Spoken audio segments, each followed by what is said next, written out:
téléspectateur yu ITV di leen dalal jàmm seen émission kennu askan wi tey jii si àjjuma ji ñu am mbégte dellu siwaat fi am mbégte tamit dalal Moctar Sall moom mooy porte-parole du collectif des acteurs de l'eau en sachet. Moctar ñu lay dalal jàmm si suñu plateau bi. ñu ngi lay nuyu di nuyu téléspectateurs yi. di leen gërëm ci invitation bi. ñu fas yéene waxtaanee yan njeexital Covid 19 bi am si sachet ndox yi loolu dañ ko yaatal ci kanam waaye comme nuñ ko baaxoo di defee. dañuy ànd ak docteur Marie Khemesse Ngom Ndiaye moom mooy directrice générale de la santé mu ñëw ñun si tolluwaayu coronavirus bi fii ci Sénégal. ci bésu àjjuma tey bi nga xamante ne moo toll si ñaar fukki fan ak juróom-ñeent ci mois de mai 2020 ci junni ak ñaar téeméer ak fanweer ak juróom-benn yi nga xamante ne ñooy test yi nga xam ne def nañ ko ci bésu tey bi 81. moom mooy juróom-ñett fukk ak benn dellusi nañu donc ànd ak doomu jàngoro ji ci yooyu juróom-benn fukk ak juróom-benn moom la ñuy wax contact. am nañu ñaari cas importé am nañu fukk ak ñett yi nga xamante ne moo ñuy wax transmission communautaire ñu ngi leen di gis nag ci diwaan yi Liberté 6 am na benn Golf Sud am na benn Kër Massar am na benn Maris am na benn Hann am na benn Parcelles Assainies am na benn Malika am na ñaar Ouakam am na benn Yëmbal am na benn ñoom ñëpp nag fii ci Ndakaaru et Touba moom am na ñett juróom fukk ak ñaar ci ñi nga xam ne feebar nañu biñ leen saytoo seen wér-gu-yaram gisatuñu ci seen yaram gisatuñu ci benn doomu jàngoro ñoom lañuy wax ne wër nañu ñaar fukki cas grave nag ñu ngi tëdd ci bërëbu sawetaas yi ci l'hôpital yi mooy li ñuy wax service de réanimation yeneen malade yi seen yaram mu ngi ànd ak tan.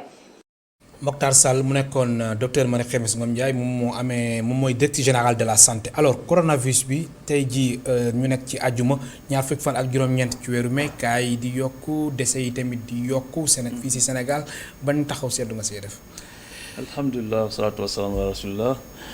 loolu xëy na luñ ci mën a wax dafay nekk rek xëy na topp ci digle yi nga xamante ni professionnel de santé yi ñoom la ñu digle. ndaxte dafa nekk lu technique loo xamante ni dénk ko professionnel yi dafay baax lool mu bañ a nekk wax sa xalaat. donc professionnel yi nag li ñuy ñaax nit ñi mooy nit ñi gën a toog seen kër bañ di génn te defuñu dara ci biti ak tamit di takk masque ak di gën a moytu di raxasu bu baax xëy na loolu la ñuy gën a ñaax population bi parce que xëy na metti na. mais nañu tënku ci li ñu wax parce que boo seetloo fan yi moom man ci seetlu bu ndaw gis naa nit ñi xaw nañu bàyyeeku lool surtout ci wàllu masque yi metti na ku nekk xam na ko mais comme nee nañu lii bokk na ci solution yi ne ku nekk jéem cee tënku rek ak cet gi moom ñu gën koo yokk loolu daal lañ am xëy na lu ñu ci mën a dénk suñu bopp dénk ko askan wi. alors Moctar gis nañ coronavirus bi ba mu ñëwee Sénégal kuréel yu nekk nit ñi aussi ku nekk yaa ngi jóg di xool nan ngay def ak yan jéego ngay teg ngir feebar bi mën fi jóge yéen ñi nga xamante ne yéen collectif des acteurs de l'eau en sachet ban jéego ngeen def ak lan mooy seen implication ci feebar bi. waaw alhamdulilah waaw loolu da nga may joxaale occasion ma remercier waale ITV. ndaxte ñun xëy na suñu participation bi gën a fës ñoom ñoo ñu jox canal bi ñoom ñoo ñu woo ne ñu ñëw leen ñu ànd kat contribuer ci li nga xamante ni mooy xeex mbas bi. ba di ci remercier spécialement monsieur Diallo Boubacar Diallo parce que ci moom la ñu jaare woon. di ci sant yàlla ci loolu mu nekk loo xamante ni xëy na boo ci li ñu doon gënal mooy booy def sax kenn du yëg waaye nag mbir mi nekk na fa toll na foo xamante ni comme yow dañ laa joxoñ ñoo joxoñ waa mbuus ci fànn yu bëri loolu taxoon na ñu nit bi ñëpp di jóg di jàpp ci xeex bi ñu jóg daal di ciy jàpp wane ci suñu bopp xëy na gis nañu rek li jaaroon fii ci ITV waaye ci biir dëkk yi ak dëkkaat yi def nañ fa ay efforts yoo xamante ni ay efforts citoyens laa ko mën a wax waaye yu am solo moo xam ci joxe ay produits ay détergents moo xam ci joxe ay poubelles tey jii may wax ak yow nii am nañu 20 000 poubelles yoo xamante ni dafa disponible te kenn defu ko lu dul ku nekk ci biir kuréel gi def ko jox ko KS pour ñu jébbal ko askan wi. donc ay effort la yoo xamante ni ñu ngi ciy góorgóorlu. kon yéen seen effort yemul Dakar rek. déedéet yamul Dakar déedéet yow KS yamul Dakar. très bien Dakar mooy capitale bi comme ni ñu ko xamee. waaye KS dafa laal dëkku Sénégal yépp boo demoon ba Fuuta boo demoon ba Fongolimbi dem ba Ndulumaaje foo mën di dem di nga ko fa gis. KS ma nga fa ndax bépp producteur eau defe naa ne amul fu ñu nekkul tey jii ci Sénégal ndax besoin bi moo ko laaj comme ni ma ko waxee woon jaaykatu ndox yi nekk nañu relais bu am solo ci état bi relais bu am solo ci Sen'Eau ndax léegi Sen'Eau la ñuy wax fa mu mënta egg xëy na ñun eggale nañ ko fa boo demoon fii 2013 dem naa dëkk bu ñuy wax Gorel Asset xam naa ne bu ma la laajoon fu mu nekk pour nga tontu ma dina metti waaw ma nga nekk fële ca biir Fuuta waaw foofu boo fa demee man biñ ma wonee ndox mi ñuy naan ku ma ci jàpp loolu damay bañ te tey jii boo fa demee ñu ngi am ndox mu ñuy naan ndoxu sachet egg na ba foofu kon yéen daal ba foofu yóbbu ngeen fa ndoxu sachet ñu ngi fépp ndoxu sachet mi ngi fépp ci Sénégal est-ce que boo demoon Fongolimbi bi ma lay wax nii boo demoon da nga ko fa fekk boo demoon dëkk yu ñuy wax ay Kounsi xam naa doo ko xam ca montagne ya ca kaw ca Kédougou ca kaw a kaw ndoxu sachet mi ngi foofu amul fu mu bàyyi ci territoire bi alors gis nañ aussi feebar bi taxawaay yi ngeen si def gis nañ aussi dafa impacté secteur yëpp yéen ñi nga xamante ni yéen ay collectif des acteurs de l'eau en sachet yan njeexital la feebar bi def si yéen waaw xëy na toll fi mu ne nii feebar fi mu toll ci réew mi mais commencé na leen laal bépp acteur ne ma foofu laa jëm tey jii li ñuy wax naan ku njëkk a yuuxu da ngaa ragal mais defe naa ni feebar bi amul fu mu bàyyi rawatina nag ñun ñi nga xamante ni ñooy acteur ndox ndaxte feebar bi daf ñoo fekk ci benn interdiction boo xam ku ne xam na ko benn tere boo xamante ni ministère daf ko tëraloon pour tere mbuusu ndox ñu ciy nekk di yéeg ak di wàcc far yàlla def feebar bi dugg fi nga xamante ni feebar bi duggee dafa nekk priorité ci gouvernement bi waaye malgré ça nag ñu ngi sant yàlla bi nga xamante ni di ci remercier waale le gouvernement en l'occurrence le président Macky Sall bi ñu déggee suñu woote wuy suñu tamit daal ne kat lu jëm ci mbuusum ndox ak glace kat tegee nañ ko côté kooku kenn tereetu ko loolu ñu ngi ciy sant yàlla waaye kon pour wax la ne feebar bi daf ñoo fekkoon déjà ñu daasal ñu paaka di ñu rendi feebar bi ñëw nag daal di ñuy dëpp far ndax gis nañ aussi laataa ñu àgg si 20 avril yéen a ñu doon yooxu fu nekk vraiment daal ngir nguur gi teggi tànkam kon fu mu toll ni daal ba léegi xel mën na dala ni dina la bett su ma la waxee ne la nag fi mu ne nii dara changé wul lu tax dara changé wul mooy naam nopp dégg na ci gémmiñu ministre bi mu ne ministre de l'environnement ministre de l'environnement monsieur Abdou Karim Sall mu ne mbuusu ndox kat ak mbuusu glace noonu la ko tuddee teggi nañ ci suñu tànk ci tere bi ñu ko doon tere ci ndigal loo xamante ni ci président la jógee bien évidemment ñu leen ciy sant ñoom ñëpp moo xam ministre bi wala monsieur le président waaye nopp dégg na ko waaye bët tegagul gisagul lu ñu bind loo xamante ni doy na ko te ku ne xam ne loi lu ñu bind la ba tënk loi boobu tey jii ñun li ñu soxal mooy wax ji ñu wax ne teggi nañ ci ndox ak glace ñoom ñoo ko tuddee noonu ala kulli xaal ñun ndax ndox moo ñu saxal ñu bindalaat ñu benn décret boo xamante ni day stipuler ne day teggi ne ndox bokkatu ci wala boog mu am benn forme de transmission boo xamante ni ca président lay jógee daal di egg ci ay ministère am. alors su ma la comprendre kon sur le terrain da ngeen si am ay jafe-jafe. yu mag nii may wax ak yow nii. ay conteneurs ay centaines de millions ci marchandises mi ngi bloqué fii port douane moom moo ko bloqué douane sénégalaise. boole ko ak lu ministre bi wax yëpp. ak lu ministre bi wax yëpp loolu day dellu ci la wax diggante wax ak jëf parce que ministre bi xëy na wax na président wax na joxe na ndigal waaye bu ma la waxee ne la ministère de l'économie muy douane sénégalaise dafa génnee note de service le 7 mai bii ñu génn. daal di wax ay agent ne nañu appliquer loi wu 2020-04 boobu ni ñu ko bindee noonu lañ ko appliquer ba tax douane te suñu ay marchandises ci port bi ba pare ay agents de douane yu nekk ci intérieur du pays te tamit ay marchandises yoo xamante ni dañ ko doon livrer. kon ministre bi ginnaaw ba mu waxee ba pare da nga jàpp ne dafa waroon am beneen note bu génnaat pour waa douane mën na tamit fekk si leen si yéen li ngeen bëgg ak tamit seen kii yu ñu bloqué foofu. mooy loolu ndaxte douane li mu def nii lu logique la. douane li mu def dañ ko rafetlu nag loolu day woon administration sénégalaise am na liggéey ñu ngi appliquer règles yu ñu tëral waaye tamit am na lu sooxe foofu mooy wàllu communication sooxe na foofu transmission yi diggante ministères yi sooxe na foofu ndaxte jàpp naa ne ministère de l'économie jógul rek waxu boppam ne génn nañ ci plastique donc ndigal la ca président la jóge ñu ngi ñaan président nag moom it mu eggee loolu ministère de l'économie mu eggee ko service des douanes ñu xam ni ndox bokkatu ci ba ñu bàyyi suñu marché nit ñu liggéey ndax mbas mi rek lim ñu yàqal ak temps wu xeexu interdiction bi bëri na waaw ku toog chef d'entreprise bu toog ay 4-5 mois di jël ci sa compte bancaire di fay say employé loolu neexul te loolu jamono ji loolu ngeen di jànkonteel jamono lu ko raw la ñuy jànkonteel bu ko raw fi mu ne nii ñu ngi ñaan ñu saafara ko. mais sachet ndox yi jaratul wala. xam nga maa ngi lay wax ne la dañu tolloon wala ñun bloqué port moo tax. xam nga tey jii nit ki bu ñu ne ko dañuy tere parce que conteneur plastique ça coûte très cher ëpp na ay fukki junni millions di dem. donc ay 50 millions di dem.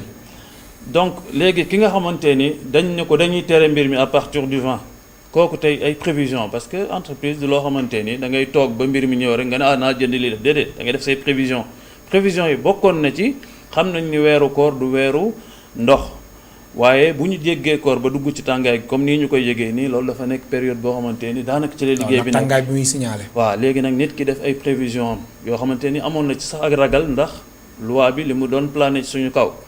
léegi ñu def ko yàlla subhanahu wa taala dimbali ñu ba président dégguñu teggilu loi boobu teggilu en tout cas interdiction boobu mais ñu ñëwati douane daal di bloqué kii fi mu ne nii prévision yëpp lay yàq ndaxte nit ki tamit da ngay mujj ragal sax ne ndax lii su ma ko jëndee dina egsi te nag buñ ko ragalee d'accord jënduñu waaye tey jii nii bis bu ñàkkum ndox amee ci réew mi defe naa ku ne dina ko yëg ku ne yëg na temps yi coupure ndox yi am. waaw gis nañ sax même waa kii lu mu tudd waa Sen'Eau ak SONES génne nañ benn communiqué. ay travaux yu ñuy amal suba boobu ba léegi daal mbirum ndox Sénégal mënul fexe ba am ci solution bu claire. waaw ñuy rafetlu ñooñu seen liggéey ndaxte tamit ñoom ñooy suñu premier fournisseur. ndax ñun matière première bi ndox la ak plastique. donc ñoom ñu ngi rafetlu seen yaatal liggéey yooyu yëpp pour yaatal la ñu war koy muñ waaye nag dafa fekk na ñoom bu ñu daan yaatal tey jii ndox dafay nekk relais boo xamante ni dina tax bëccëg sa askan wi mën a am lu ñu naan. waaye tey jii nii fi mu ne nii matière première ndox boobu bu amee jafe-jafe matière première plastique am jafe-jafe askan wi fu mu jëm.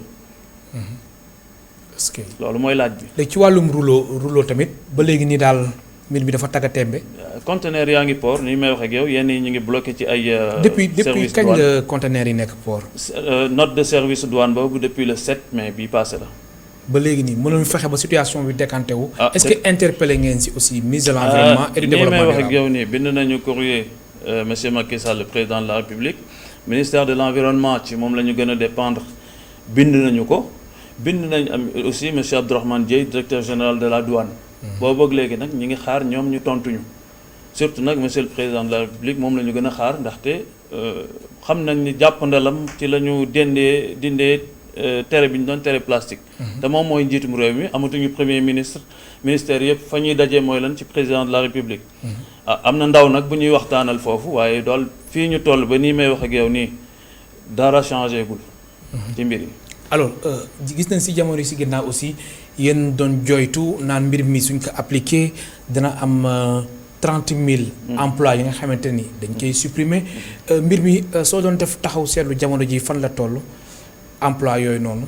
employé nee naa la bokk na ci tey jii lu tax ñu mën a téye employé yi mooy yërmande bu employeurs yi am ci seeni employé moo tax ngeen di dem di jël sa économie personnelle di ci fay say employé waaye loolu ndax mën naa wéy déedéet activité moo koy fay kon nañ ñaan président kon seen activité doguma la dafa taxaw carrément ni on va dire yi nga xamante ne ñoom ñoo nekk fii ci stock yi bu fekkente ni dafay jeex te li war a ñëwul fu ñu jëm rupture de stock lañ jëm effectivement maanaam produit ba dootul am léegi nga ni yéen yi ñaan président de la République nii ñu ko defee verbalement ne terewuñu ko nañ ñu ko bindal ci kayit bu ko defee service état bi ministère yëpp jot ko ndaxte ñun normalement dañoo dépendre xëy na ci ñetti service la ñu mën a wax ministère de l'environnement ministère du commerce waaye boo xoolee ministère de l'environnement ministre du commerce tey jii ministère de l'intérieur sax ñu ngi bëgg a dépendre ci moom wala ministère des forces armées parce que maa ngi yëg tey jii ñu ne am na ay gendarme yu dem di dugg ci ay unité bay convoqué borom unité yi loolu nag ñu jàpp ne léegi lu waral convocation bi li ko waral mooy ñooñu ñëpp xëy na dañoo topp ci loi bi nga xamante ni amul leneen lu ñu bind lu ko dindi ndaxte loi kenn waxu ko dañ ko bind tënk donc la koy dindi du nekk wax rek nañ ñu ko bindal tegal ñu ko bu ko defee nit ñi liggéey tranquillement loolu rek la ñuy ñaan. am na solo Mactar ma fàttali suñu mbokk téléspectateurs yi tey jii ñu ngi dalal Mactar Sall moom mooy porte-parole du collectif des acteurs de l'eau en sachet ma ngeen participer ci émission bi soo leen wootee ci 33 824 88 06 alors tolluwaayu ndox mi fii Sénégal la qualité de l'eau est-ce que jàppoo ni Sénégal jamono ji atum 2020 war nañ mën dépasser état boobu ba ndox mi vraiment mu nekk ndox bu nga xamante ni ñëpp dañ koy bëgg. ankay yamul ci ndox rek bépp produit lépp luy agroalimentaire. très bien dañuy tendre vers la perfection. mooy di ko gën a saytu di ko gën a defar muy gën a neex ndaxte tamit loolu moom mooy li nga ameel askan wi produit boo ko génnee da nga koy jéem a saytu di ko defar ba mu gën a neex. waaye maa ngi lay wax sànq ne la ba ma demee Gorel Asset en 2013 foofu boo fa demee Gorel Asset ak jàmmi Saalum yëpp xam naa dëkk yooyu dina la xaw ump. tey jii boo fa demee ndox boobu ma la doon wax ne jàpp sax ñemewuma ko ci. ndaxte fi nit ñi di naan fa la fas yi di sëgg ak mbaam yi di naan. tey jii toll nañ foo xamante ni unité de production yi nekk foofu yëpp ña ngi fay eggale ndox. donc évolution la c'est-à-dire mbir produit perfection du ci egg mukk ci benn fan évolution la dañuy dem di raam ba egg ci te loolu la ñuy ñaan. am na ku nekk si ligne bi allo. El Hadj Malick. waaleykum salaam. Lat Menge. fan yëpp maa ngi lay jéem a woo waaye yàlla dogalul. dëgg la bismillah. mais yéen a ngi am jàmm. alhamdulilah. lay ziar waaw ñu ngi nuyu sa gan boobu. Mokhtar Sall. Mokhtar Sall waaw. ñu ngi leen di fay. di ko ñaanal yàlla. di xam ne li mu wax noonu. lu am solo la. surtout ñun ñu nekkee ci kaw ga. ndax wax dëgg yàlla bi ndox mi xewee ba léegi ñëpp ay tubaab lañ. ndax xew bu njëkk fii Saalum da nga doon root di def ay paan di teg ñi daal ci wax ñi léegi nag yàlla dindi na loolu grâce ak ñoom ñu indi idée boobu léegi da ngay dem jëndi sa ndox rek séddale ko ci paan yi rek seddal ko ba mu sedd rek ngay joxe par sachet loolu nag ñoom bu woo koo gi duggee ci civilisation ñoom am na lu ñu ci participer te ni mu ko waxee noonu la bu njëkk dañ doon taamu sax ndoxu teen bi pour mu sedd xew yi bu amee xam ngeen Saalum nu muy tàngee waaye nag léegi ñoom seen njëriñ am na ci réew mi de fan yii sax bi ñu waxee ne mbuus dafay manqué fii ci Lat Menge laa lay wax su oto bi ñëwee da ngay obligé sax jënd loo xamante ne mënoo koo jaay damay déggal li muy wax népp nuñ ko mun a oyofalee ba ñoom ñu mun a jot seen marchandise ndax ñoom tamit wax dëgg yàlla ñu ngi créer emploi bu baax a baax a baax ndax oto yi wër ñi koy yéegal ñi koy wàccee ñoom ñëpp wax dëgg yàlla wàññi na ndóol am na solo bu baax a baax a baax a baax surtout ñun nag ñu dekkee ci kaw bi ñun xam nañ ci daal. est-ce que. waa Dakar nag ak waa Kirène la woon lañ doon naan ak butéel dina ay seer lañ waaye léegi ñëpp ay nandite lañ grâce à ñoom. kon nag lépp lu ci état bi mun a jox jàppale leen. nañ leen dimbale. am na solo mbaam tuuti na waaye ci jur gi la bokk. jërëjëf. wasalaamaaleykum wa rahmatullahi taala wa barak maa ngi nuyu Assane Top sama xarit ak yow. jërëjëf. di la jox sa wàccuwaay bu baax a baax a baax. ñu la koy delloo jërëjëf. TV rek dem ci kanam télé yeneen yi dellu gannaaw. incha allah jërëjëf. yaa ngeen jëf. jërëjëf. Mokhtar yan kàddu waaw ngay ñu wax ngi si nuyu waa Lat Menge dëkk boobu yàlla def na bokk na ci dëkk yu ma fa dem ak benn association pour def fa teen teen li ko indi mooy ñàkkum ndox comme ni ma la waxee ndoxum teen lañ daan naan mais léegi fi mu ne nii yooyu yëpp ndoxu sachet egg na fa kon kii day dëggal rek njëriñ li nga xamante ne mbuusu ndox am na ko Lat Menge ca Saalum xam nañ ko bu baax. am na solo. am na keneen ku nekk si ligne bi allo. allo asalaamaaleykum. waaleykum salaam. da ngeen def waay. alhamdulilah. dama doon woote pour participer ci émission yi. yaa ngi en direct kilifa gi. waaw. baal ñu nga wàññi télé bi fa nga ñu woowee. maa ngi leen di woowee fii ci Thiès. bismillah. waaw asalaamaaleykum. aleykum salaam ñu ngi lay déglu. mbokk yi na ngeen def. alhamdulilah. waaw. ma doon jéem a participer ci émission bi gannaaw bi ma leen remercier bu baax. di wax ne man li ma remarqué mooy àdduna bi yëpp xam nañ ne fi mu ne crise économique moo fi am. ba crise allo. waaw yow rek nañu déglu kilifa gi da ngay wàññi télé bi ñu ngi lay déglu bu baax a baax. xaaral ma wàññi télé bi wala ma yëg ci kaw baal ma rek. waaw wàññi télé bi. mën nga wàññi wax télé bi wàññi directement télé bi yow. soo waxee directement dina la dégg bu baax. mi ngi baax léegi am de. bismillah. waaw ma ne di rafetlu li mbokk yi di liggéey di rafetlu aussi nguur gi seen taxawaay ci jéem a sàmm askan wi ci pollution. waaye ñu xam ne jamono am na fu mu toll fii ak mbas miy dugg dëkk yi nga xam ne ñoo ñu ëpp kattan fuuf ci côté économie dem nañu ba xoolaat seen politique yu bëree bëri. ma doon ñaan nguuru Sénégal nag su fekkee ne dañoo bëgg a dakkal lu mel nii ak liggéey yi mu am. ñu jéem a xool nuñ ko woyofalee ba nga xam ne ngaañ du am ci askan wi ngaañ bi am ci nguur gi. économistes yi gën a mag ci àdduna bi ñu ngi prévoir récession économique boo xam ne kenn mësu ko gis depuis les années 1945 loolu mooy ndóol gu méga mag dina am ci askan yépp ci àdduna bi booloo bépp te xam ne ni crise économique fu mu am mën na andi crise sociale.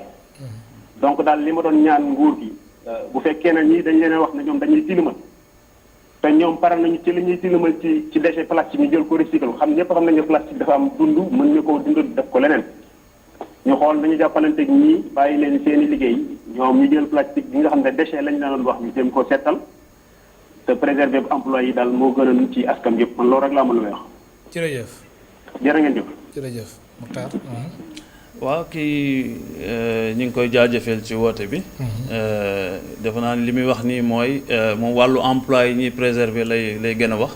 yaakaar naa ni waxoon nañ fi ne 30 000 emplois waaye dëgg-dëgg tuuti nañu sax ci xayma ko ndaxte mbir mi après bañ ci duggee dañuy gis ne léegi egg na foo xam sax fooguñu ko woon. bu ëpp na ko di dem. ëpp na ko di dem ndaxte tey kan moo la mën a wax tey borom usine bi produire ndoxam mu génn ndax mën na laa wax fan la yem mënu la koo wax donc li ci nekk di lang dafa bëri. am na solo. allo am na ku nekk si ligne bi allo. salaamaaleykum. waaleykum salaam. waaw ñu ngi ziar bu baax. alhamdulilah delloo ziar. mbokk mu ñu wax Abdourahim la wala di Touba. bisimilah. waaw man day damaa déggoon benn décret bi nga xam ne moom la ministre de l'Intérieur def. ci ubbi yu mel ni région yi ñu mën a dem département ma gis ni da cee seppi Diourbel ak Thiès te dafa bàyyi Dakar loolu daal xaw maa jaaxal lool nag. wax damaa yaakaar bu fekkee ne ci épidémie yu bari moo tax mu def décret boobu kon Dakar wu ñu woon a mucc ndax mucc ci Dakar daal jox ko Thiès ak Diourbel daal kon damaa jaaxal lool. naa kilifa yi ñu lay nekk na xëy na ëpp ngeen di information mu mën a jàpp nañ ci mën a gindi bu baax daal. incha allah jërëjëf ñu lay gërëm bu baax di la sant alors lu jëm ci wàllum qualité de l'eau yéen waa collectif. yan assurance ngeen mën jox sénégalais yi que ni yéen seen kuréel gi ndox bi muy joxe ndox gu sell la ndox gu baax. question boobu toujours tontu bi ma ciy tontu. journaliste yi mooy damay faral di leen tontu tamit di delluwaat ci ñoom. te tey jii xëy na ITV gi mën naa joxe assurance ci ne produit yi muy jox téléspectateurs yi de dina ko saytu ba mu nekk ni mu jàpp ne nii moom moo gënee. producteur ndox bi tamit noonu la. waaye nag dañoo toll foo xamante ni comme ñun ñëpp dañ ñoo joxoñ ñii naan mbuus mi la ñii naan lii la ñu ni tamit tooguñu rek di kii léegi dañoo jéem a kuréel bi. du yam fii rek incha allah bu ñu génnee li ñu bëgg mooy gën a toog waxtaanu biir néeg ku mën a dimbali sa moroom ci wàllu traitement de la qualité de l'eau nga dimbali ko ci bu ko defee am na ci ñun ay techniciens am na ay ingénieurs y a du tout xëy na nit ñi nañ jàppe woon mbir mi nag du foofu de mbir mi ay borom ay kàngamang ci macha allah man mi maa gën a tuuti maa ci gën a tuuti la xam-xam bokk donc ñooñu ñu ngi waxtaan ci nan lañ mën a dimbalante sur la qualité de l'eau yooyu ñu ngi ci incha allah duñ ci dellu ginnaaw chaîne bi laataa may ñëw si chaîne bi ma déglu suñu benn téléspectateur bu nekk si ligne bi muy en direct bismillah. salaamaaleykum. waaleykum salaam. dama bëggoon waxtaan tuuti ci émission boobu di jaar ci ITV quoi. bismillah ñu ngi lay déglu.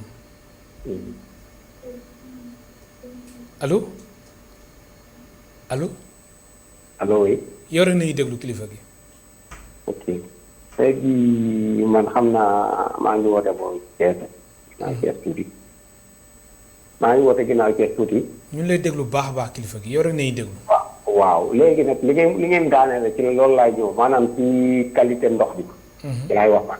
waaw. parce que dañuy naan ci ndox bi mais li ci ëpp dañuy seetlu ni ndox mi yenn saa yi gu yi duñu nuroo. ah gu yi duñu nuroo. waaw gu yi duñu nuroo dina bëri affaire yu bëri yoo xam ne dafay nekk ci biir. waaw léegi nag loolu aussi je pense que comme ni médecins yi nekk mu nekk ordre ñu am genre ordre des médecins ñoom aussi war nañu seet ni ñu organiser wu ba nga xam ne ñi infiltré seen liggéey boobu. maanaam ñi si dugg di ko yàq daal ci ñoom macha allah man daal loolu laa amoon daal qualité boobu laa gënoon am parce que tamit xam nga bu fekkee ni qualité bi doy na waar dañuy neex a duma xam nga maanaam pour ñu dal seen kaw day yomb. mais bu ñu amee qualité nag nañu am assez d'argument pour mën a wéyal seen liggéey boobu vraiment ngeen baal ñu àq nag. jërëjëf Mokhtar. waaw ki li mu wax lu am solo la te tamit contribution yu mel nii man xëy na jàpp naa ni képp kuy producteur yu mel nii nga soxla mooy loo xamante ni dafay mel ne da lay jam mais man jàppee wu ma ko jam kii daf lay gën a ñaax pour nga gën a defaru léegi qualité ndox lay wax cependant yenn saa yi nit dina la woo daal ni sëñ bi ndox bi de vraiment dama cee kontaan loolu tamit dama ci profité wax ne ndox dafa nekk produit bu am traçabilité nit woo la ne la kontaan naa ci ndox mi nit tamit woo la ne ndox mi dama ko naan mu saf lii léegi cependant pour nga situer fan la ndox bi yàqoo loolu mën naa xaw a compliqué mën na nekk ci production ba mën na nekk ci acheminement bi ca oto ba mën naa am oto bi dafa xar ba chambre ba échappement bi di joxe saxaar ci biir mën na am tamit ca boutiquier ba fa mu ko teg ndax ndox boo ko jëlee boole kook saaku laaj yeeg soble dëgg goût bi dina changé. moo tax sànq ma doon laaj na la chaîne de production bi. si yan étape lay jaar. dafay jaar ci ay processus yoo xamante ni yu wuute la waaye yépp la muy jëriñ mooy lan mooy filtrer ko purifier ko ku nekk nag ak sa façon am na lu ñuy wax osmose inverse ak tout ça mais ku nekk ak sa façon bi ngay purifier mais yooyu noonu ginnaaw bi mu ci jàpp yooyu tamit dafa am lu muy laaj dafay laaj ay changement de filtre changement charbon des trucs comme ça loo xam régulièrement da nga ko war di changer donc moom laa lay wax ne dañ ciy gën a waxtaan ñun ñëpp pour di xool nan la ñu gën a mën a responsabiliser suñu bopp ci wàllu production bay génne ndox moo xam xëy na dina mucc ayib incha allah. am na solo allo. salaamaaleykum. waaleykum salaam. salaamaaleykum. waaleykum salaam. waaw ku baax maa ngi lay ziar bu baax a baax. alhamdulilah delloo ziar. maa ngi tudd Cheikh Lo di wootee Touba. bisimilah Cheikh. waaw ñun bi ñu déggee ñu ne dañuy interdit ndox sa say li ñu gën a tiit mooy ñun Touba màggal gi. ndax màggal gi kër gu nekk rek day jënd presque ay 100 paquets. te su boobaa dañuy jënd comme ni ko kii waxee léegi dañuy jënd benn paan sotti ci mbuus yi bu aña bu nekk wala bu reem ndox di jox gan ñi. léegi fekkee ni fa jël ndox sa say dañuy wax ñu ni ñuy def dañuy obligé jël benn paan sotti ci glace ñoo tànk naan ak salte beeg nit ñi xale yi ndaw yooyu. loolu moo tax daal ñuy ñaan gouvernement bi lu ñu mën a dimbalee rek bàyyi fi gars yi ñu continuer seen liggéey ñun loolu la ñuy ñaan quoi. jërëjëf. ok merci beaucoup. jërëjëf. wax ji mooy li daanaka fi mu ne nii consommateurs yi ñoom ñoo ñu gën a yàqamti sax mbir mi delluwaat fa mu nekkoon. ndax kii lim lay expliqué nii Touba la lay expliqué mais événement yi ci dëkk bi bëri nañ weesu nañu jamono yi teg paan def ci glace seddal di tànk di joxe di naan. loolu lépp surtout contexte bi nii contexte corona bi ay di naan di desal ak. dinaa ci dellu ci wax sànq waa ji nekk Thiès li mu doon wax emballage dafa nekk tey jii produit boo xamante ne emballage plastique. dafa arrangé lool professionnel de santé yi ci wàllu li ñuy wax barrières yi mesure barrières yi tey jii seen micro yi ñu ci bëri dañ koy muur ak plastique. pourtant usage unique la boo pare da ngay jël sànni. très bien mais nañu xool ci mbir mi mesure yooyu mesure internationale da ngay xool li la ci amal njëriñ nga jël ko leneen li adapté wul ak sa contexte nga jël tege na le ba egg ci. am na solo am na ku nekk si ligne bi allo allo. salaamaaleykum. waaleykum salaam. allo. waaw salaamaaleykum. waaleykum salaam. sëñ bi ñu ngi ziar. alhamdulilah delloo ziar fa nga ñu woowee. man maa ngi leen di woowee Pire. bismillah ñu lay déglu. maa lépp jàmm. alhamdulilah. man de maa ngi door a woote ci télé. c'est la première fois may door a woote ci télé. di rafetlu seen émission bi bu baax vraiment. di nuyu Boubacar Diallo nga nuyu ma ko. di nuyu suñu grand bu baax boobu yàgg dama ko benn suur seetaan naa ko fi TFM mais dama gis moo wax ju rafet moo tax bu duggee ji tey ma di ko woowaat. waaye ñun de ñun chauffeur ay chauffeur la. waaw wax dëgg fa yàlla waaye tamit mbir mi de ñun bitéel yi de mënuñu fu nu dawalee mar jënd bitéelu 100 francs wax dëgg fa yàlla. waaw ndax loolu mooy suñu problème ñun chauffeur yi. doguma la de yéen moom sachet yi fonk ngeen ko trop chauffeur taxi yi. waaw mais normalement mais sëñ bi ñun sachet yi. waaw tey jii boo bëggee jàpp fu la waxtu jotee man nga cee jàpp naan ci. sachet yi dafa dimbali askan wi ak fi waxuma la dara waaye ak fi réew mi toll nii wax dëgg fa yàlla ñun ñii de ñun chauffeur yi ñun ñoo koy gën a yëg ba pare dégg nañ ñun ministre bi ni dañuy jël benn bidon soo paree nga dem yóbbu consigne mais réew mi day gën a jaxasoo état bi na dimbali gars yi te seen ndox yi xëy wala de bala koy xam na grand màggal Tuuba billaahi wallaahi ñëpp ay kontaan ñun daal lu leen gouvernement bi mën a dimbalee ñun ñii lay dimbali ñun chauffeur tak billaahi wallaahi jërëjëf maa ngi jégal bu baax di nuyu grand Boubacar Diallo di nuyu sama waa jooju borom moustache yooyu xam naa moom ku ma neex la yiw la Mokhtar Sall lay fay. Matar Sall waaw ne ko def naa ko xarit ñoom mbir mi dañ si taximaan gis yi seen ak bopp ki bu nga baax. wax kii di la wax waxu màggal donc dafa nekk produit boo xamante ni dëgg-dëgg dafa adapté ci population bi dafa tolloog li nekk ci seen poche diisul bi ci gën a cher fukki dërëm lay jar. donc nag yaakaar naa ni j'espère que président de la république ak ay conseillers ñi ngi seetaan émission bi pour ñu mën a wuyu askan bi ci li ñu woote. wuyu nañ ci naam ci wax waaye nañ ci wuyu ci kayit gu ñu bind nit ñi continuer di liggéey ñu jéem a xool nu ñuy améliorer woo ñun ñëpp incha allah. am na ku nekk si ligne bi allo allo. kooku dem na allo. salaamaaleykum. waaleykum salaam. ñu ngi ziar ITV la. waa ITV baal ñu nga wàññi son télé bi. waaw wàññi naa ko. bismillah. bisimilah dama bëggoon participer ci seen émission bi. waaw ñu lay déglu bu baax a baax. waaw waaye li muy wax de moom vraiment lu yenn maanaa la moom. parce que tey mën nañ ne li gënoon mooy jéem a lancer ci côté collecte ak recyclage bi jéem a yokk emploi maanaam ñi nar a yóbbu chômage ak seen matériel yi nar a dem ferraille du ñàkk boo ko évaluer na doon ay milliards. te loolu tey boo xool ñoom bu ñu ay clandestin dañ leen jox ay kayit leen permettre ñu liggéey donc tey ak lu mën a xew war nañ ko organiser de sorte que ñoom buñ ci loru bu dul dara aussi ñu koy consommer amal na leen njëriñ lool parce que bu tey boobu tey ñu naan 100 francs état voir ndax fii sa si bi jógee ndax am du dem 150 wala 200 francs te réew mi toll na koo xam tey du mu gën a woowee daal def naa moo gën ci population loolu moom lu jar a sóoraale daal jërëjëf. jërëjëf ñu lay gërëm bu baax di la sant. Mokhtar. daanaka wax bi benn la rek li muy wax rek mooy wax na waxu recyclage loolu aussi dafa nekk fànn boo xamante ni xëy na jaaxle bi gouvernement bi am ci plastique nga xam foo tourné gis ko xëy na recyclage yi buñ ko liggéeyee gën koo doppee ñenn ñi sax dugg ci mu nekk ay créneaux yoo xam luy baax ci askan wi la. amaat na péril plastique bi ñuy wax du ma ne dina lañ ndax mënta dem sax ci dëkk yi ñu ëpp doole. day wàññeeku rek tey tamit plastique dañ koo soxla. donc amaana yooyu yëpp bu ñu ko développé tey ji maa ngi lay wax sànq ne la 20 000 sacs poubelles yoo xamante ni ñi ngi ko joxee KAES pour mu jébbal ko askan wi ki ko defar pourtant kenn la ci membre KAES nan la ko defaree ay mbuusu ndox yu ñu dajale récupéré ko ci la defaree ay sacs poubelles. am na solo allo. allo oui. allo. allo oui. bismillah. waaw maa ngi leen ziar. alhamdulilah delloo ziar. bon kooku li muy wax am na solo lool macha allah ci mbuusi ndox yi. allo. maanaam oui maa ngi lay dégg. waaw bismillah ñu lay déglu bismillah. waaw ma ni sëñ bopp li muy wax am na solo lool macha allah. Mokhtar Sall. waaw. maanaam man Sénégal sama problème ci sachet mbuus ndox yi maanaam lan moo tax rek ñoom ñu xëy saa bu ñuy def benn kii rek dañuy xëy rek maanaam daal ni ko ñoom daal maanaam duñ joxe yenn délai yu mat yi dañuy xëy rek ni ko kapit dagg ko maanaam bu ñuy woote benn loi maanaam au lieu que mënoon nañ ko organiser teel a jox nit ñi ay délai yoo xam ni maanaam suñ ca yeggee dara dootu dugg waaye laa ñu def programme boo xam ni maanaam ñoom sax seen liggéey du tee dina man di wéy ci beneen anam boo xam ni donte ni mbuus moom tere nañ ko Sénégal joxe woon nañ le 20. mais normalement waroon nañoo teel programme loo xam ne moom mooy remplacer mbuus bi kon ñu xam ni lii kat bu fi jógee lii lañ fiy teg.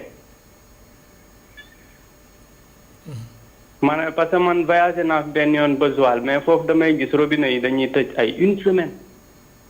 léegi ñoom sachet ndox kese la ñuy naan léegi ñooñu soo téyee sachet ndox bi ñooñu lan deeti naan.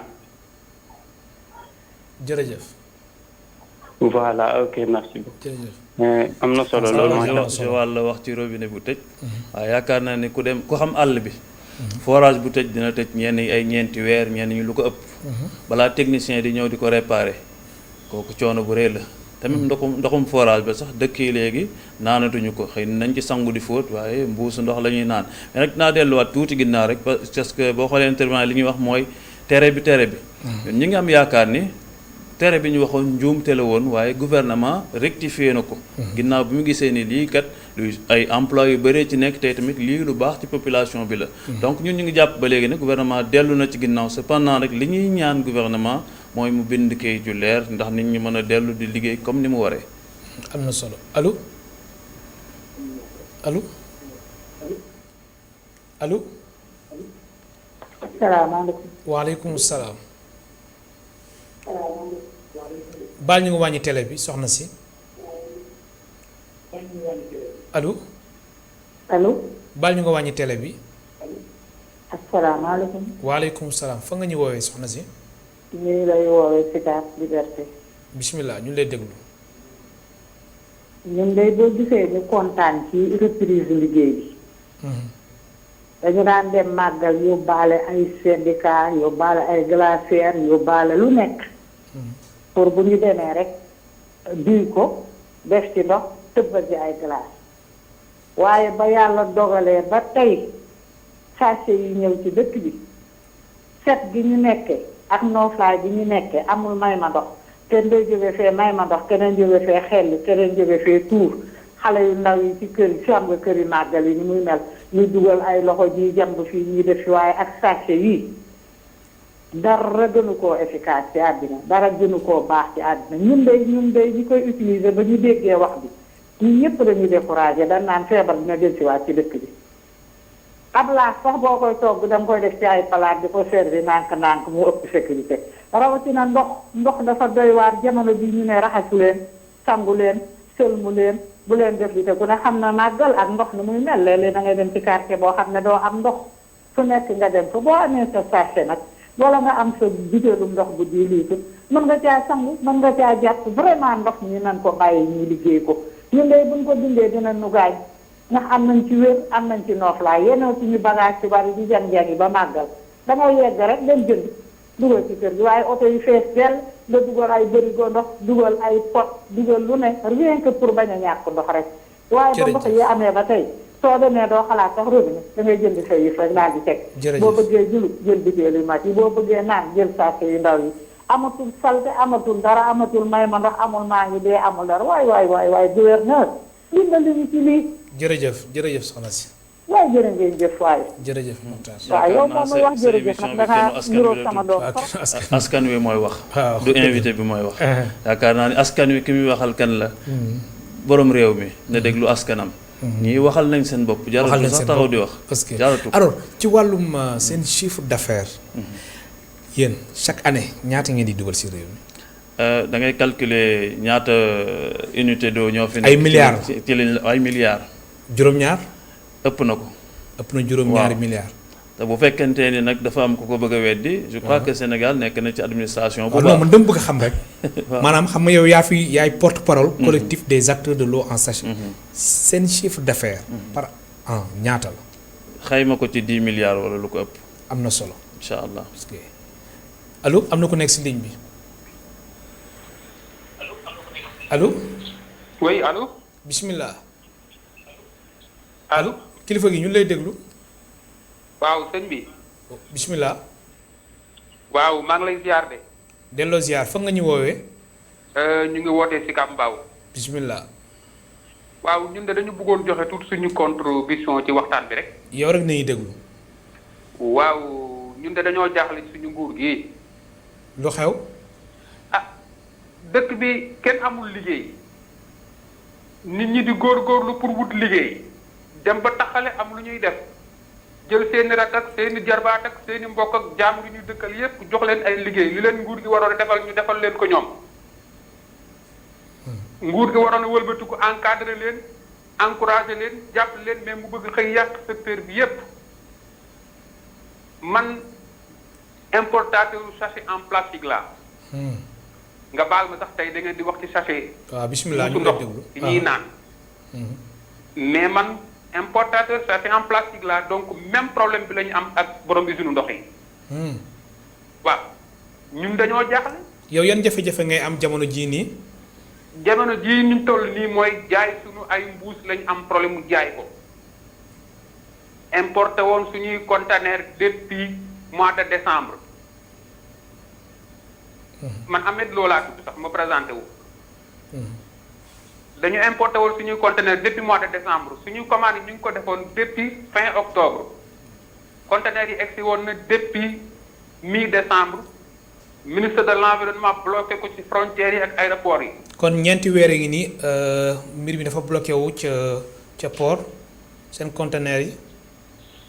non dama lay expliquer de pareegu ma nga baal. bismillah. dafa am loi bi fi nekkoon 2015.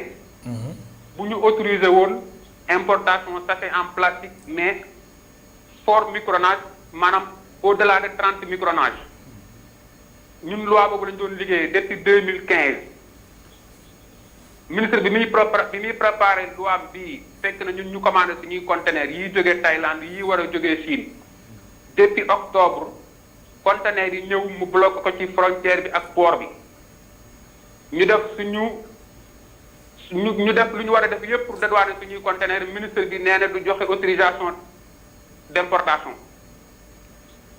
bloqué fa conteneurs yi décembre janvier février ba début avril mars ba début avril le 9 avril fu nekk dugg nañ fa pour dédouaner suñuy conteneurs ministre bi bloqué ko ci foofu ci port beeg frontière bi ñu dem ba le 9 avril ministre bi waa douane woo ñu ne ñu kaay leen ngeen fay te ngeen jël seeni conteneurs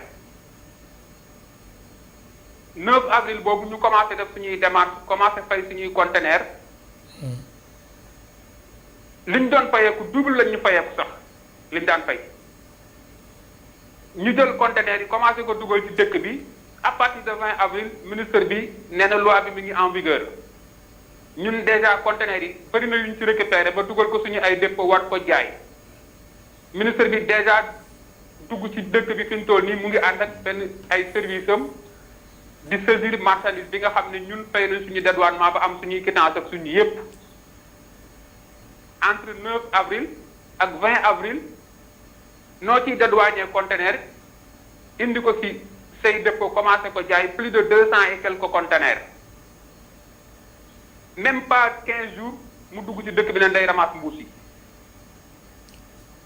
ñun dañoo jaaxle lu ñu jaaxal mooy bu fekkoonte ne sax nar ñu bàyyi ñu jaay ko ci dëkk bi bu ñu woo nañu kaay leen jël seeni bagage ñu woo ñu dem fay jël suñuy bagage ñëw commencé ko jaay nee na daf koy saisir loolu moo ñu jaaxal ñun. jërëjëf. loolu moo ñu jaaxal ñun ñu lay gërëm li ñu jaaxal daal mooy. kaay leen fay jël seeni bagage ñu fay jël suñuy bagage war ko jaay même pas 15 jours même pas 3 semaines ministre bi dugg ci dëkk bi ne day saisir bagage yi. ku seetaan média yi fan yii yëpp yaa ngi gis même ci région yi am na ci ay marché yoo xam ne ñu ngi fa dem di nangu ay mbuus. jërëjëf loolu ñun liñ ci fay plus de 1 milliard la. pour jot suñuy bagage jërëjëf ñu am problème sérieux nag fi mu toll nii mooy ñun dañu demoon ay prêt ci banque bi ñii tayle seen i kër ñii def lépp lu ñu mën jël ay crédit ci fournisseurs yi bagage bi ñëw ci dëkk bi mënuñu koo jaay léegi ñu am problème ak suñuy banque am problème ak suñu fournisseur. jërëjëf xamuñu naka la ñuy def ñun ñëpp a jaaxle fi mu toll ñu lay gërëm baax di la sant di leen mastaw alors Mokhtar gis nga ñoo ko déggandoo de. waaw lii luñ ci mën di wax mooy dañuy am yaakaar ni gouvernement mesure bu mu jël daa jàpp ne lii dina baax ci askanam entrepreneur yi aussi jàpp naa ni ñii bëgguñu lu baax seen askan kon jàpp naa ni yenn mesures yi bu ñu toogee waxtaan ci mën nañoo trouver ay solution ginnaaw ñëpp lu baax la ñu bëgg te di delluwaat di ko wax nañu bàyyi tamit souvent lay xew ci yeneen réew yi ñu daal di koy jël jëggaane ko ñëw rek di ko teg ci suñu askan wi askan wu nekk ak la mu àttan ndax askan wu nekk ak histoire am loolu war nañ ci bàyyi xel am na solo am na keneen ku nekk si ligne bi ñu jël ko très rapidement allo allo waaleykum waaleykum salaam Cheikh ñu ngi leen di ziar alhamdulilah delloo ziar waaye ni ngi ci jàmm rek alhamdulilah bon man dama doon seetaan émission bi vraiment am na solo trop jërëjëf bon li ma naan xëy na du ma jaaykatu mbuus du ma jaaykatu ndox te mbuus sachet yooyu sax xam naa du ma ko utiliser mais bon li may wax ni parfois gouvernement bi wala ñi jiite boobu buñ di xool ñoom selon seen poste mu toll ñu bëgg jàpp ni waa dëkk bi noonu la ñu war a dundee parce que tey boo demee waxuma la nga génn Tamba wala Thiès gi sax Dakar sax am na dëkk yoo kër yoo xam ne tey amul ndox nga te sa frigo amu fi ndox yu set yi la ñuy utiliser li maire bi wax sànq tam lu am importance la tey ku mel ni màggal Touba dara am wala gàmmu am wala dara ay sachet ndox ngay jël rek defar tey dëkk bi ni mu mel feebar bi bëri nga bëgg a xëy nii da ngay fi jëlee mbuusu ndox te loo ñuy proposé après bu fi mbuusu ndox yi jógee loolu mooy problème bi te dañuy jégam yàgg gis génn dem beneen dëkk te fu mel ni Europe wala dem di xool ci Kagame la xam nga ñoom ni ñuy dundee xëy na ñoom ñoo ñëpp ay moyen ñu bëgg a ñëw rek gis loolu tey ñëw bëgg ko jël ni ay par force léegi dañ koy suñ dëkk dañuy dundee noonu alors que ñun suñ doole tollul foofu dañu war des fois bu ñuy tëral benn loi balaa ñu koy voté jar la ñu jël seen tànk wala ñu jël seen i oto essence bi chaque mois ñu jox leen ko ñu dawal ba fu mel ni Fongolemi wala ñu dem dugg Tamba wala xam nga ainsi de suite Kolda wala fu mel ni ay ni ko teel sax ay Bakel ñu xool ñooñu noonu la ñuy dundee balaa ñuy voté loi boobu ñu xool ñooñu ba xam bu ñu ko voté est-ce que ñi dinañ ko attan parce que ci askan wi lañ bokk bul xool yow sa niveau poste mu toll rek nga yaakaar ni yow Sénégal yëpp noonu la ñuy dundee nga voté benn loi ay ñëw rek gàll ko nit ñi ñu bëgg a ñëw di dem ak moom mënu nekk des fois il faut ngay sóoraal ñi nga xam ne yàlla leen ëpp doole. jërëjëf tey pour man ñoom ñooy priorité. jërëjëf waaw pour gàttal rek jërë ngeen jëf waxtaan na am na solo trop. jërëjëf jërë ngeen jëf. daa mel ne ñuy wax ñu ci bëri sax consommateur lañ. te kii mi ngi wax wàllu kàttan. kàttan mi wax mooy dooley poche. fi mu ne nii mi ngi wax ay Tamba ak Fongolemi waaye soriwul demal fii nii ci yenn zone yi Dakar mun naa la citer banlieue. ñooñu mbuusu fukki dërëm pour nga jaay ko problème la juróom la seen doole tolloon. juróom nga leen di jaay ñu naan ci daal di xéewalu alhamdulilah sant yàlla et puis mu correspondre tamit ak mbas mi fi am ni am na kuy wax sànq mais choléra kenn déggatu ko fi dama ne ñun ñoo ko fi génne mais pochette d'eau yi emballage bi bokk na ci yi nga xamante ni dina dindi feebar yu bëri yoo xam mën na dal ci askan wi yoo xamante ni yu wàllante la. am na solo allo allo. allo oui. bismillah. sëñ bi maa ngi lay ziar. alhamdulilah delloo ziar. maa ngi lay ziar. wàññi télé bi. allo. waaw nga baal ma tuuti rek. baal ñu nga wàññi télé bi su ko defee déggin bi gën a mën a jàppandi. wàññi naa ko. bismillah. maa ngi rafetlu sa émission bi bu baax a baax. jërëjëf. man daal lenn rek laa amoon lu ma ci wax. mbuus yi ñoom ñooy tilimal dëkk bi. nañ ñu indil ay bouteille ku mën a jënd bouteille nga jënd bouteille ku mënta jënd bouteille yow yaa xam waaw buñ sonal nit ñi. jërëjëf alors Mokhtar. kii de moom bouteille si bouteille yi la ànd. waaw xam naa ne tamit foog ñu may ku nekk mu wax xalaatam. waaw da nga may jàpp ne doo xool rek fi sa doole toll. da ngay xool aussi doole ki nga dendal. ndax toll na fa.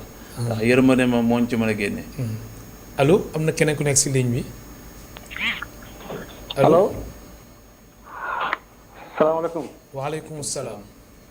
waaw sama waa ngeen def. alhamdulilah. maa ngi seetaan seen émission bi am na solo trop. jërëjëf. waaw je voudrais juste contribuer. waaw parce que waa ji déglu naa ko baax a baax. li mu wax am na solo trop nag weddi ma ko quoi parce que tamit ku nekk da ngay wax pour défendre aussi sa position parce que actuellement nii dañ nekk si def dama gis ne débat dafa toll ci ku nekk da nga nekk défendre say intérêt.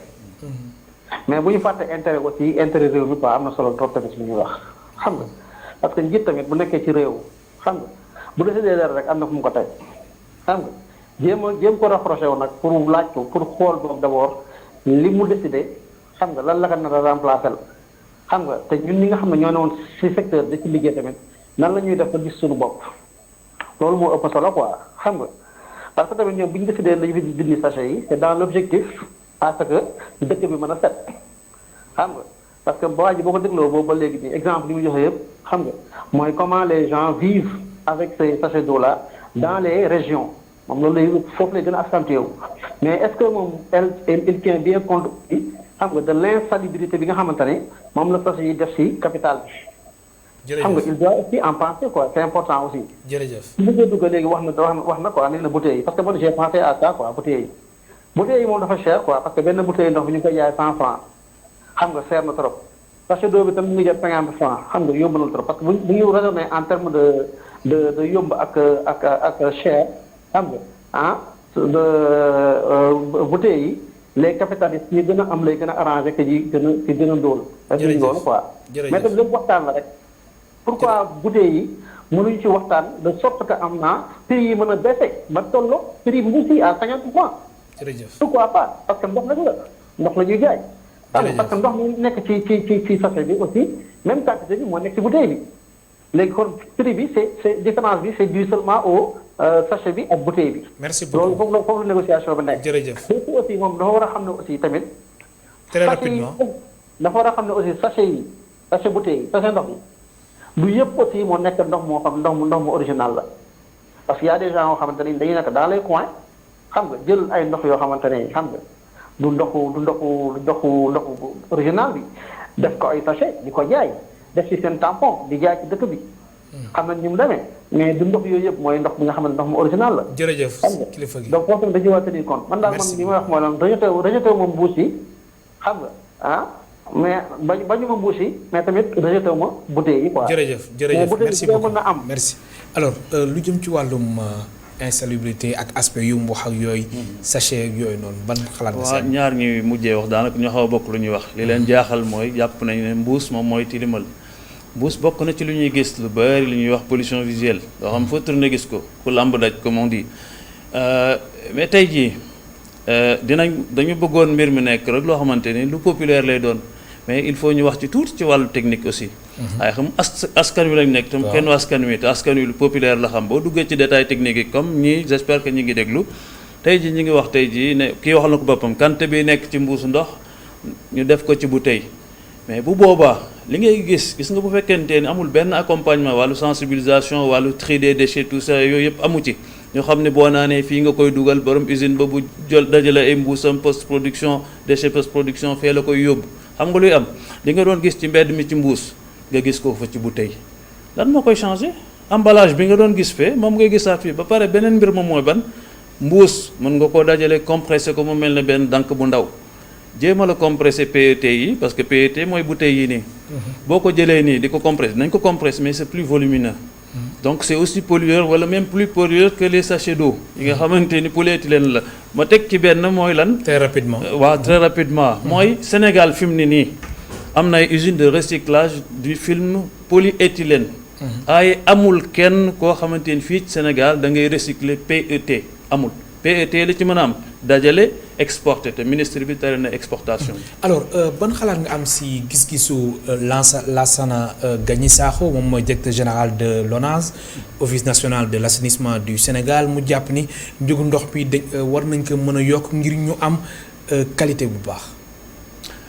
loolu dafa nekk argument boo xamante ni dina laaj sa xam-xam màcc jëm ci wàll woowu pour nga mën ci wax. mais yow sa gis-gis. en tant que observateur en tant que spécialiste boo xam ne dafay yëngu ci wàllum sachet ndox. waaw xam nga nag dañoo nekk ci réew moo xam askan wi dañoo néew doole lool. souvent nga dem di fay sa ndox nga gis koo xamante ni ab facture boo xam moins de 1000 francs moo ko te bañ koy couper ñooñu tamit quelle que soit mesure bu ñuy jël di yokk xëy na am na ñoo xamante ni du ñu yëg yokk bi mais nañu xool rek loo xamante ni. dañuy xool ku ci ne la nga attan ñu def ko ay tranche wala leneen lu ñu koy def bu fekkente ni loolu la laaj pour ndox mi am qualité ñëpp soxla nañ ko waaye nag bu fekkente ni que néew doole tamit foog muy contribuer mën naa métti. léegi ci wàllum chiffre d'affaires yi ñu ñëwaat si ginnaaw nga ni lu néew 10 milliards. xam nga lu tax muy jafee xayma fii. waaw mooy usines yi. bëri nañ bëriwaay boo xamante ni ak tamit économie bi tourné ci moom dafa bëri. ñii lang ci ndox tey ji kenn dafa xamul nu mu toll moo tax ma jox la benn xayma rek dina xaw a jafe lool ñu wax la ne la chiffre d'affaires usine ndox yi naa temps la mais da ngay calculer 700 unités d'eau yoo xamante ni tamit seeni dimension bokkul donc dina xaw a jafe ñu ngi nag ci liggéey yu mel noonu parce que wax naa la ne la bu ñu paree ci lii dafa am beneen liggéey boo xamante ni muy wàllu jàppale nguur gi ci gestion des déchets bi jaaxal ñaar ñi mujjee woote jàppale leen ci ay éco-organisme te ñooñu ci liggéey ñu war a liggéey ak ñoom ñu ngi saytu chiffre d'affaires yeeg quantité de déchets yi ñuy produire ak yooyu pour ñu mën ci dimbalanteeg état bi. Mokhtar Sall maa ngi lay gërëm baax di la sant. waxtu bi jeex na ñu ngi lay sant bu baax El Hadj Malick. di sant ITV di rafetlu invitation yi di gërëm vraiment ñi nekk ci télé bi yëpp di ñaan yàlla mu jëmal leen kanam. ma fàttali yow yaay porte-parole du collectif des acteurs de l'eau en sachet ma leeral que ni comme li nga doon wax sànq dëkk yu nga doon wax sànq xam naa ko bu baax ndax j'ai fait le tour du Sénégal mbokk téléspectateurs yi yéen tamit di leen gërëm bu baax di leen sant. dinañ jox dig daje altine incha allah waaye émission sama Sénégal dafay dellu si 17h moo tax kenn askan wi dinañ ko mën am altine 16h jàpp 16h30 incha allah jërë ngeen jëf.